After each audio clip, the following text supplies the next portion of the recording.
Salut les passionnés du foot, j'espère que vous allez bien et que vous avez passé une excellente journée de Noël. C'est le moment de parler des gros coups sur le marché des transferts et devinez quoi? Newcastle a les yeux rivés du côté de Barcelone pour renforcer sa défense et le nom qui circule en ce moment, c'est celui d'Andreas Christensen, le talentueux défenseur central âgé de 27 ans qui a déjà disputé 18 matchs toutes compétitions confondues cette saison. Les rumeurs s'intensifient et selon la presse britannique, Newcastle a sérieusement envisagé de faire de Christensen le roc de sa défense. Mais bien sûr, les choses ne sont jamais simples, surtout lorsqu'il s'agit d'un joueur qui évolue au sein de l'armada catalane dirigée par Xavi. Barcelone, en proie à des difficultés financières, pourrait être ouvert à l'idée de lâcher Christensen malgré son statut de titulaire indiscutable. Cependant, et c'est un gros cependant, il faudra sortir le chéquier. Sous contrat jusqu'en 2026, l'ancien joueur de Chelsea est estimé à une somme colossale de 40 millions d'euros. Alors, est-ce que Newcastle va dégainer le cash pour s'offrir le défenseur danois? C'est la grande question. Mais une chose est sûre, si ça se fait, cela pourrait bien être l'un des gros coups de ce mercato. Maintenant plongeons dans l'univers mouvementé de l'Olympique de Marseille, où le jeune attaquant portugais, Vitinha, pourrait déjà faire ses adieux au club après une arrivée décevante l'hiver dernier.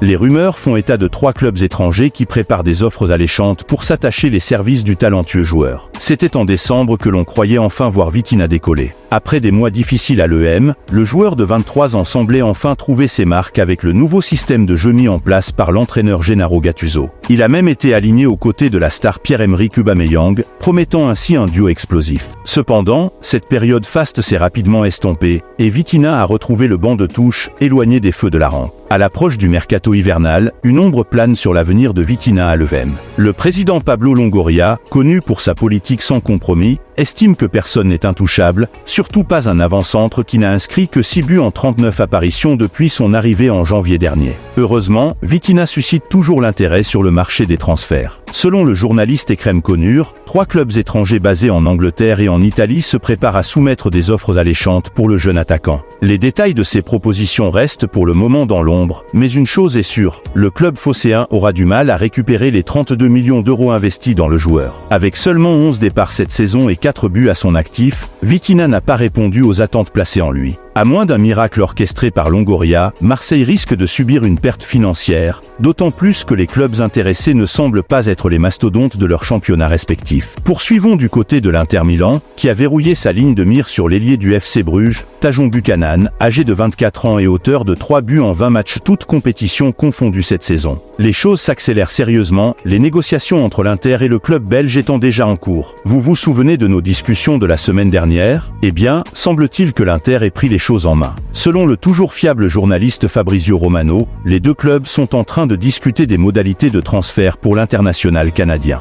Sous contrat avec Bruges jusqu'en 2025, Buchanan pourrait bientôt dire au revoir à la Belgique pour un montant qui tournerait autour de 10 millions d'euros. Imaginez un peu l'impact que pourrait avoir ce transfert du côté de l'Inter. Buchanan, avec son style vif et ses 3 buts cette saison, pourrait apporter une nouvelle dynamique à l'équipe italienne. Et avec des négociations en cours, cela pourrait se concrétiser plus tôt que prévu. On termine avec la pépite brésilienne, Savio, 19 ans, qui fait sensation avec ses performances époustouflantes à Gérone, actuellement co-leader de la Liga avec le Real Madrid. Accrochez-vous bien, car Manchester City a jeté son dévolu sur le jeune ailier, et les rumeurs laissent présager une bataille acharnée pour s'attacher ses services la saison prochaine. Fabrizio Romano, le gourou des transferts, vient de lâcher une info de taille. Manchester City envisage sérieusement de faire de Savio sa nouvelle recrue estivale. L'attaquant brésilien, prêté par 3, a marqué les esprits avec 5 buts en 20 matchs toutes compétitions confondues cette saison. Mais attendez, ce n'est pas tout. D'autres mastodontes du football anglais et même des équipes allemandes sont prêts à mettre sur la table des offres mirifiques, avoisinant les 30 millions d'euros, pour s'attacher les services du prodige. Cependant, la donne pourrait bien tourner en faveur de Manchester City dans cette course effrénée. Pourquoi, me demandez-vous? Eh bien, parce que 3, le club prêteur de Savio, fait partie du City Group, tout comme Gérone. Autant vous dire que les échanges entre les clubs du même groupe pourraient être facilités, donnant ainsi aux Citizens un avantage certain dans ce dossier. Alors, restez connectés, ça va chauffer sur le marché des transferts. Est-ce que Savio va rejoindre les rangs de Manchester City? Les enchères sont ouvertes, et on ne manquera pas de vous tenir au jus. À très bientôt pour une nouvelle vidéo explosive sur le monde du foot.